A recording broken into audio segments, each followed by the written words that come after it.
Hello, എല്ലാവരും സുഖമായിരിക്കുന്നോ? ഞാൻ ഇന്ന് എൻ്റെ കോട്ടയത്തെ വീട്ടിലെ ഗാർഡൻ കാണിച്ചു തരാം കേട്ടോ. 2 വർഷം മുന്നേ ഇതൊരു ഫ്ലവർ ഗാർഡൻ ആയിരുന്നു കേട്ടോ. നിറയെ ഫ്ലവേഴ്സ് ആയിരുന്നു. ഇപ്പം ഇതൊരു ഫ്രൂട്ട് ഗാർഡനായി മാറി. ഞാൻ കോട്ടയത്തൊരു വില്ലയിലാണ് താമസിക്കുന്നത്. അപ്പം ഞങ്ങളുടെ വില്ലയെന്ന് പറയുന്ന 6 സെൻറ്റ് സ്ഥലത്തുള്ളതാണ്. അപ്പോൾ അവിടെ ചെടി വെച്ച് നിറഞ്ഞപ്പോൾ എൻ്റെ വീടിനോട് ചേർന്നുള്ള പ്ലോട്ട് വിൽക്കാൻ തുടങ്ങിയപ്പോൾ ഞങ്ങൾ അതുകൂടി വാങ്ങിച്ചു കേട്ടോ. അങ്ങനെ ചെടിപ്രാന്തിയായ എനിക്ക് 6 സെൻറ്റ് വസ്തുവും കൂടി ചെടി വെക്കാൻ കിട്ടും. അതിൽ 1ഉം 2ഉം ചെടിയായിട്ട് വെച്ച് ഞാൻ അതിനെ ഈ പരുവത്തിലാക്കി. ഈ പ്ലോട്ട് വാങ്ങിച്ചപ്പോൾ ശരിക്കും പറഞ്ഞാൽ ഇത് വെള്ളം നിറഞ്ഞു കിടക്കുന്ന ഒരു പ്ലോട്ട് പോലെയായിരുന്നു. ഇതിനകത്ത് ആകെ ഉണ്ടായിരുന്നു ഒരേ ഒരു തെങ്ങ് മാത്രം ഉണ്ടായിരുന്നു. നിങ്ങൾ വിശ്വസിക്കത്തില്ല, ഒരേ ഒരു തെങ്ങ്. അതിൽ ഞാൻ ഓരോ തൈകളായിട്ട് വെച്ചാണ് ഈ രീതിയിലാക്കിയെടുത്തത് കേട്ടോ. ഈ അബിയു പ്ലാന്റ് 2 വർഷമായതാട്ടോ. ഇതുവരെ ഇത് പൂക്കുന്നതല്ലാതെ കായ്ച്ചില്ല. ശരി, നമുക്ക് വെയിറ്റ് ആൻഡ് വാച്ച് പോളിസിയിൽ നോക്കാം. പിന്നെ ഈ തെങ്ങ് എല്ലാം തൈ വെച്ച് വളർത്തിയതാണ്. ദേ ഇതുണ്ടോ കുടംപുളി, ഇതും കായ്ക്കുന്നുണ്ട്, പക്ഷേ ഇടയ്ക്ക് പൊഴിഞ്ഞു പോന്നു. ഇനി ചെടിയൊന്ന് മെച്ചുറാകുമ്പോൾ ശരിയാവുമായിരിക്കും. ദേ ഇത് നമ്മുടെ മൾബറി കണ്ടില്ലേ, എന്ത് പ്രായമായതാന്ന് നോക്ക്. ഒരു 3 വർഷമായി കാണും കേട്ടോ. ഇത് ഞങ്ങൾ ഇടയ്ക്കിടയ്ക്ക് കമ്പ് കോതി കൊടുത്ത് നന്നായിട്ട് വളമിടും. അപ്പം നിറച്ച് കായ്ക്കും. കിളികൾ സ്ഥിരം താമസമാണ്. ഇത് ബ്ലീഡിങ് ഹാർട്ട്, ഇതറിയാമല്ലോ, നമ്മുടെ പീനട്ട് ബട്ടർ. കിളികളുടെ സങ്കേതമാണ് ഇവിടെ. സീഡ്ലെസ് ലെമണാണ് കേട്ടോ. വളരെ വൈൽഡായിട്ടങ്ങ് വളരുക, പടന്ന് വളരുക കേട്ടോ. പക്ഷേ ഇടയ്ക്കിടയ്ക്ക് കായ് പിടിക്കുന്നുണ്ട്. ഇത് കണ്ടോ, തെച്ചി നിറച്ച് പൂക്കും. ഇത് നമ്മുടെ വിയറ്റ്നാം മേളി പ്ലാവാണ് കേട്ടോ. കായ്ച്ചു 3-4 ചക്കകളൊക്കെ ഈ വർഷം പിടിച്ചു കേട്ടോ. ഇത് നമ്മുടെ ഗോൾഡൻ ഗാർഡനിയ എന്നുള്ള ചെടി കേട്ടോ. നല്ല സുഗന്ധമാണ്.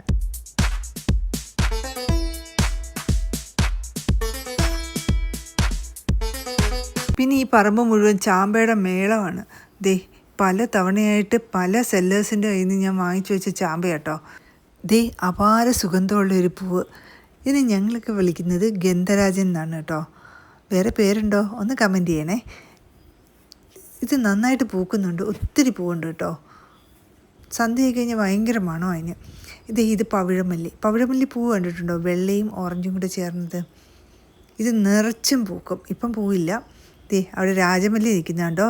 3 കളറുണ്ട് ഇവിടെ, ചുവപ്പും പിങ്കും പിന്നെ മഞ്ഞയും. എന്തുമാത്രം കിളിയും തത്തയും വരുന്നതെന്നറിയോ? ഈ രാജമല്ലിയുടെ വിത്ത് കഴിക്കാനായിട്ടും തേൻ കുടിക്കാനായിട്ടും. ഇതിനിടയ്ക്കൂടെ ഇങ്ങനെ നോക്കുമ്പോൾ മഞ്ഞ രാജമല്ലിയെ കാണാം.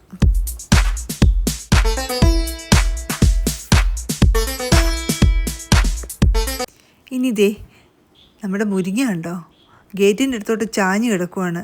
അതിന് മാത്രം കായ് പിടിച്ചു കേട്ടോ. ഇപ്പം മുരിങ്ങയ്ക്കൊക്കെ നമ്മൾ ഓൾമോസ്റ്റ് പറിച്ചു കഴിഞ്ഞു കേട്ടോ. ഇത് മണിമല്ലിയാണ്, ഞങ്ങളത് വെട്ടിക്കളഞ്ഞതാണ്, കാരണം മുരിങ്ങ അത് കംപ്ലീറ്റ് മൂടുന്നു. ഇത് ചെമ്പകം. ദേ ഒരു റംബൂട്ടാൻ നിൽക്കുന്നുണ്ടോ. എന്നെ ഈ വർഷം പറ്റിച്ചു. ഈ വർഷം അത് കായ്ച്ചില്ല കേട്ടോ. N18 റംബുട്ടാനാണ്. ഇത് ലവ്ലോലി, ലൂവിക്ക എന്ന് പറയും. ഇവിടെ ഭയങ്കര ഡിമാൻഡാണ് ഇതിന്. ഇത് മിൽക്ക് ഫ്രൂട്ട്. ഒരു വർഷമായുള്ളൂ ഇതിൻ്റെ തൈ വാങ്ങിച്ചു വെച്ചിട്ട്. നല്ല ഗ്രോത്ത് കാണിക്കുന്നുണ്ട്. ഈ ഭാഗത്ത് നന്നായിട്ട് വെയിലടിക്കുന്നുണ്ട് കേട്ടോ. ഇതൊരു കണിക്കൊന്നയാണ്. ഇതൊരു ചുവന്ന പാരിജാതമായിരുന്നു കേട്ടോ. അതിനെ കട്ട് ചെയ്ത് അവസാനം അത് ഉണങ്ങിപ്പോയി. ഇത് 2ാമത്തെ മുരിങ്ങ കേട്ടോ. ഇതും നല്ല രീതിയിൽ കായ്ക്കും. ഇത് കണ്ടില്ലേ, ഞങ്ങൾ ഇടയ്ക്കിടയ്ക്ക് കമ്പ് ഓതിയിട്ട് വളം ഇട്ട് കൊടുക്കും.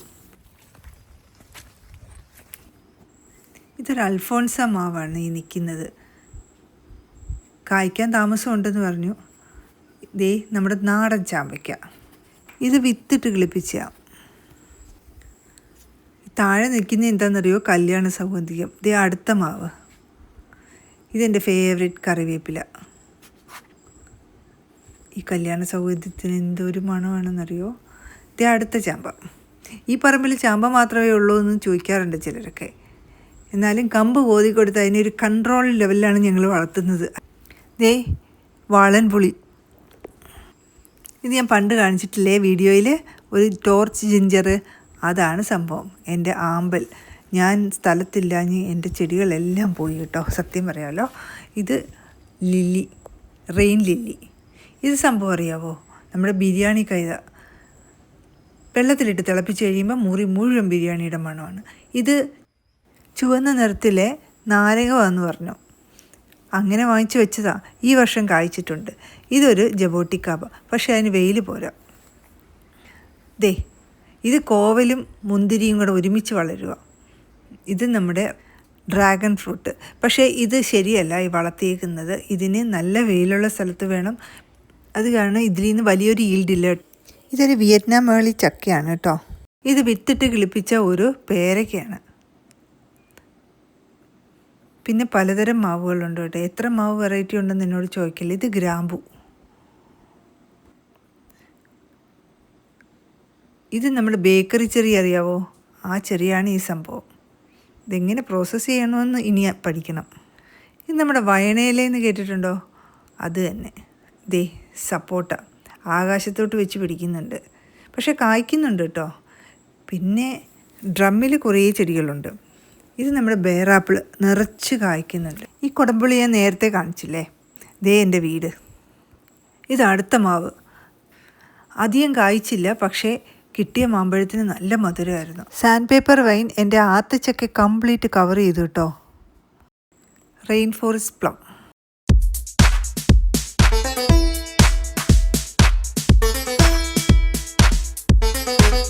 ഇവിടെ ഡ്രമ്മിൽ നമുക്കൊരു ചന്ദ്രക്കാരൻ മാവും 2 ചാമ്പയുണ്ട് കേട്ടോ. ഇത് ശീമനെല്ലി.